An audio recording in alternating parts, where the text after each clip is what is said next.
Chapter 1.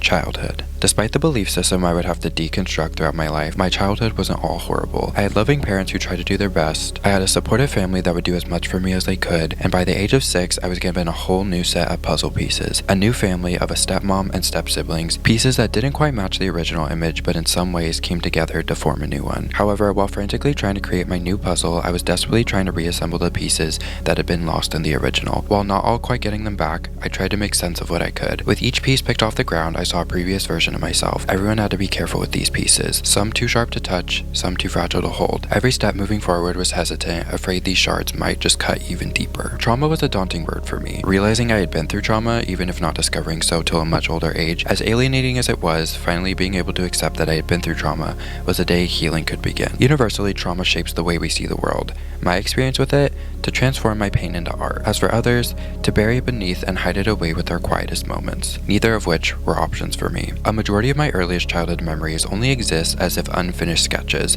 some marked with the outlines of what could have been, some torn as if something was missing, others feeling out of place, but nothing fully executed enough to grasp onto. I do remember a few good things here and there, taking swimming lessons, my step-siblings teaching me how to ride a bike, trying my best to boogie board at our local beach. I want to say thank you to the development of cameras on our phones for being the keeper of these memories I cannot hold, being able to capture these fleeting moments of joy that I simply struggle to recall. My mom was an alcoholic from my earliest memories, a painful topic because I have no memory of her being anything but, which I don't think is fair to her, reducing someone's life to their flaws. Naturally, I try to push my feelings aside and say it wasn't a big deal, but that would only further cut the wound that would soon become unmanageable. My mom tried her best, and I know that. She was just dealt a shitty hand, as was I, but unfortunately, her outlet was alcohol. I watched my mom turn into a storm cloud, turning everything around her into gray and sucking all the color from her child's life. I grew up, but the cracks in my heart stayed there, only being held together by the thinnest thread of hope that maybe one day things could be different. My mom frequently went to bars when my dad was at work. Because I was so young, I would have to go with her. I don't remember much other than a few very descriptive images in my head that feel as though they were permanently inked into my brain with a tattoo gun. Most of the time my mom went into bars, she would leave me in the car for hours on end. I would be left, locked in a car, all by myself for hours and hours while my mom was inside drinking her problems away and slowly shrinking her world. With each sip, a soft surrender to something that had taken over her long ago. I have 3 very distinct memories in the car. The first one being me pressing my face against the car window as the desert heat pressed down on me like a heavy blanket, suffocating and thick. Each newfound cold spot on the window was a reminder of the coolness just beyond my reach. Another being me peeing my pants because I had nowhere to go to the bathroom. Waves of frustration and tears filled my eyes as I realized I was too small to escape the situation I had been trapped in. In that moment, all I wanted to do was flee and feel safe again. Instead, I was trapped with the weight of my body's surrender. And lastly, I remember my mom gave me a small tablet to watch movies on. A limited entertainment due to its battery life, but at least for a moment, I could find comfort in watching my favorite movie, Bolt. Most of the time, I would be left in the white Nissan cage sitting in the bar parking lot. However, my heart would skip with a flutter of excitement when I was given the privilege of being let out the cage and taken inside the world that my mom had grown so fond of. Standing in front of the All-Star Pizza bar, looking at my mom, the words formed a smile on her face. "I'm so excited for everyone to meet you." And for a moment, I believe it too. The world around her flowed with the kind of magic only a child could see. But as you grow older, that magic disappears, and I am now left with 2 memories inside that bar. The first being me sitting quietly alone at a table while the Pac-Man video game blasts behind me, resting my face on the leftover white plastic birthday party tables. The second memory has stuck with me like something woven into the fabric of my being, a scar that no one can see but you always feel, a gentle reminder that some wounds never quite heal. I sat at the bar top with my mom and her bar friends, her eyes dull, gripping the glass more than her child. I felt small, smaller than I'd ever felt. I didn't understand why I felt uncomfortable. The laughter that felt playful at home now feels colder and heavier. Surrounded by faces I don't recognize, I start to realize the world isn't as safe as I once thought. I replay as I get passed around from one drunk to the next. The neon signs flash as I get grabbed and touched by every man in the vicinity. As my mom shifts her focus to her drink, there's a sense of abandonment even as she sits right next to me. My innocence fading as each person takes their brief turn with me before discarding me to the next. Sitting on the lap of a stranger, I start to see the cracks and the things that should be there but aren't. Looking at this picture that can never be complete. The puzzle with pieces now too sharp, too broken to ever form anything ever again. Eventually my family caught on to my mom's very dangerous pattern of behavior. With overwhelming worries of my safety, my grandparents and aunt would often sit in the bar parking lot hoping to catch my mom in her tracks and save me from the car prison. To this day, I think it's a miracle that nothing happened to me. If you really think about it, Something probably should have. A young child being left in a hot car. A young child being left alone in a car. A drunk mom driving her and her child home. A child that should be somewhere safe watches as their mom loosely grips the steering wheel, swaying it side to side. By the twist of fate, the car stays on its course, pulling into the driveway and aching relief from a small trembling body. I couldn't quite grasp the danger, but somehow in that instant, I think part of me made a vow to myself. You can never be like your mother. Outside, the sirens wail. Distant at first, then closer, then louder. My heart thumped as I looked to my mom, hoping for reassurance that this isn't real. My mom and dad were fighting. A typical night, but something felt different. My dad had hit a breaking point. He can't fix this anymore. I watch as my mom is let out the door, body slumped between officers. I watch, frozen, as her screams are sealed by the cop car door. The other half of my heart was just ripped away from me before my eyes. Once a figure of safety, now someone to stay away from to maintain safety. My heart aches for something I can't name, something I never had to begin with. With painful clarity, the loss had already happened. After this, my dad and I went to my grandparents' house. He picked me up from my car seat and put me over his shoulder as we walked inside my grandparents' home, down the hallway, as my limp and damaged little body laid over his. After pretending to be asleep and my dad had left the room, I got out of bed and slowly walked down the hallway. Not far enough to make my presence known, but just enough to hear the concerned echoes of my dad and grandparents' voices before I walked back to bed. Chapter 2. Aftermath. As the years passed by, all the trauma I had endured followed me like a shadow, a weight you can't quite see but always feel, and as you get older, the harder it becomes to ignore. I've always been an incredibly anxious kid. For example, from an early age, I always needed to know where the exits were in public places. I was constantly walking on a tightrope in my mind, with the ground below me always shifting and unstable. These anxieties started to become more physical.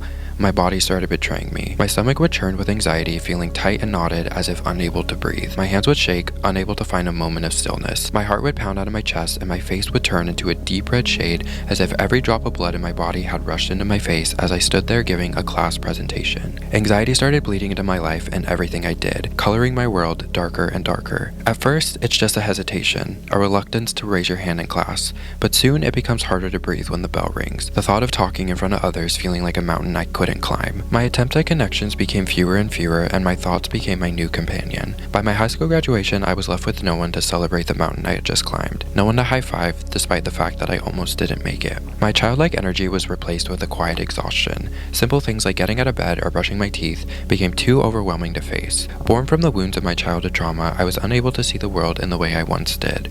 Or once was supposed to. But my depression started becoming more than that. The shift from depression to suicidal thoughts is not always a sudden leap. It's a slow fall into the abyss, one where the ground beneath me seemed to crumble away. Nothing felt important anymore. I felt like a shell of a human being. I felt like TV static. Throughout all this, I found one escape. I sat in my dark room as the faint glow of my screen filled the space. I created a lifeline. My camera became my friend, one that doesn't judge, ask questions, or demand answers. While the sadness still lingered in my eyes with each video I posted, it became an escape. It became a fragile thread that prevented me from breaking, even if just for a moment. But when the camera stopped, the silence became crashing again. My curated digital world wasn't enough to save me from my reality. I felt like I was drowning and everyone was just watching. I started going to doctors to try to get the help that I needed, but it felt like a lost cause. The mirror reflected a face that had grown so tired. These pills were supposed to help. Each morning I took 4 pills, each the maximum dosage I could take for being underage, with a glimmer of hope that maybe, just maybe today would be different. But it felt like a promise that was never meant to be kept. Maybe I'm broken beyond fixing.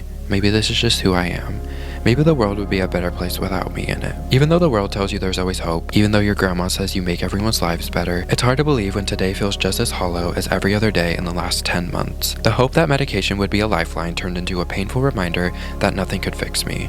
I was at rock bottom, and I had finally accepted it. The depression was no longer something to fight against, but something I had come to accept. Each and every day, the wall between me and a future happy life became taller and stronger. The idea that I could become whole again became a joke. The idea of change was too exhausting to even entertain. I had already tried before, and those moments of relief were always met back with the endless darkness that always returned. I became less shameful of the marks on my wrists. I became less shameful of the color that had left my face. I became less shameful of the skin tightening on my bones. I was done fighting. My first trip to the hospital was unforeseen.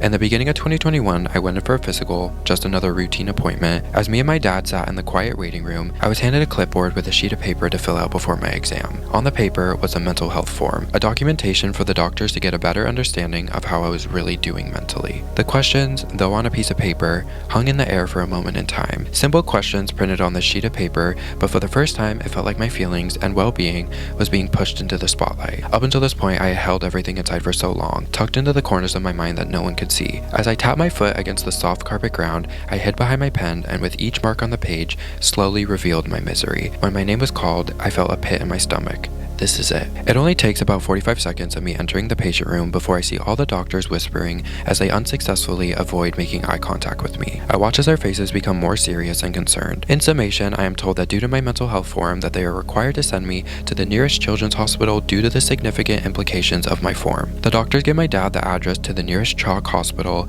and as we enter my dad's white van, I feel ashamed. The drive to the hospital was completely silent. I don't even dare to look at my dad. My dad doesn't look at me either. Doesn't even glance at me. His mind is somewhere else, probably somewhere angry, probably thinking about how much of a hassle this is, how inconvenient it is that his child needs this kind of help. Up until this point, my dad and stepmom had made it very clear that they thought most of my mental health struggles were a ploy to get sympathy from others. In some ways, I can understand how it may have come off that way. As an adult now, I do recognize that to this day even, I do highly value sympathy from others. The warmth of sympathy that should have been offered to me as a child without hesitation, I look for in my day-to-day adult life. The kind that heals wounds that are too old to touch. But it's never been malicious for me. I genuinely just needed help. My trip to the hospital was the first step of me getting help. I set up a safety plan for when my mind decided to go rogue again. I was handed a packet of pages and pages of therapists in the area, and my dad was given a rundown over what my next couple weeks should look like. Hiding the kitchen knives, locking up medications, no locked doors, and check-ins periodically. As me and my dad took in this new layout of life, we went home. After my first hospital trip, I started going to group therapy. The first time I walked into the room, it felt like a step towards something better, a chance to finally let the weight of everything spill out and to be understood in a place where everyone felt the same pain. The chairs all arranged in a circle. As I glanced at each face, I saw a different person carrying their own story, each person brave enough to share their stories through their shaky breath. But over time, it started to feel more like a mirror reflecting everything bad about myself. The comforting gestures all blended into a noise that only heightened my sense of being lost. I think group therapy is a great outlet for those who feel alone and want to find comfort in a community of people who share similar feelings. However, for me, it was not the right fit, and after a couple months, I had quit. Towards the end of 2021, I started seeing my one-on-one therapist. Upon my first visit, something in my bones told me that this was truly the first correct step into my path of healing. Somewhere along the way, the thoughts became less heavy, but it didn't come without its challenges. I had my second trip to the hospital shortly after starting therapy. One night, everything came crashing down. I was sitting on the couch in my garage, a place that had become my one solitude of silence and my house of chaos. While talking to my grandma on the phone, I couldn't use my tone to hide my pain anymore. Passing off my grandma's concern, I later get a call from my uncle asking if I would like to go to the hospital. I respectfully declined. But after hanging up, I sat in silence and slowly realized that I didn't trust myself to be left alone tonight. If I was left alone, I wasn't sure I would wake up tomorrow. I changed my mind. Can we please go to the hospital? I text my uncle. The second trip to the hospital felt 100 times heavier than the first. The hospital doors opened in front of me yet again, but this time I didn't feel like a new person walking in. I felt like a failure. The harsh lighting, the coldness of it all, it was no place for recovery.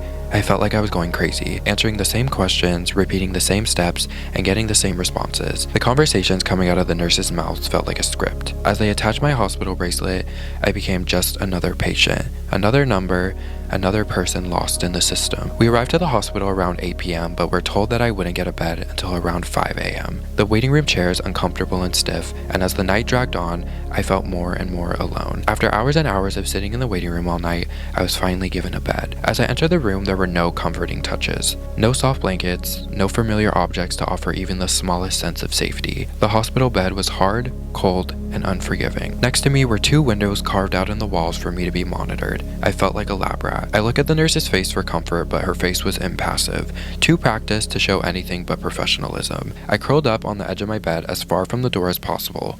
My hand shook as I covered my face. Each scream from the nearby patient down the hall made the walls feel smaller and the air heavier. As I tried my best to fall asleep in the silence that followed the screams, I felt the deepest kind of loneliness, like I was drowning in a sea of people who understood nothing and no one could hear them scream. Chapter 3. Diagnosis.